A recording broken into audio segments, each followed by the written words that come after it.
আপনার সাকসেস হয়তো খুব তাড়াতাড়ি আসবে, কিন্তু সেই সাকসেসটা তত তাড়াতাড়িও চলে যাবে, তখন সাকসেসটা টেম্পোরারি হয়ে যায়। সো এই জন্য শর্টকাট ইউজ করাটা আসলে একটা প্রেফারেবল জিনিস না।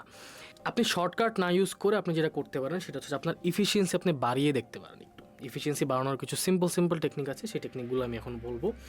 কাইন্ডলি মনোযোগ দিয়ে কাইন্ডলি সামনে যদি পারেন একটা নোটপ্যাড নেবেন, নোটপ্যাড নিয়ে কাইন্ডলি একটু লেখেন যে আমি কী বলতেছি। নাম্বার 1 হচ্ছে ডিস্ট্রাকশন ব্লক টেকনিক। ঠিক আছে, এটাকে যদি আমি সিম্পলি আমার বইতে এক্সপ্লেন করি, সেক্ষেত্রে আমি রাইট নাও যে ভিডিওটা বানাচ্ছি, আমার আশেপাশে কোনো মানুষ নেই, জাস্ট ব্যাক এন্ডে আমার একটা ক্যামেরাম্যান রয়েছে, সে হচ্ছে সুন্দর মতন ভিডিও অন করতেছে এবং অফ করতেছে। এবং এর পাশাপাশি আমাকে ঢুকানো হয়েছে একটা কমপ্লিট সাউন্ডপ্রুফ একটা রুমে, অর্থাৎ ফোম দিয়ে কীরকম কালো ফোম দিয়ে পুরা রুমটাকে লেপে দেওয়া হয়েছে। কারণ কি? কারণ যাতে এখানে সাউন্ড ইকো না হয়, এবং এই রুমটা এত পরিমাণের সাইলেন্ট, এখানে আমি যদি একটা টু শব্দ না করি, বাইরে থেকে কোনো প্রকার টু শব্দ ঢুকবে না, এবং ভিতরের টু শব্দ বাইরে যাবে না। তো এটা এক প্রকারের ডিস্ট্রাকশন ব্লক মেথড।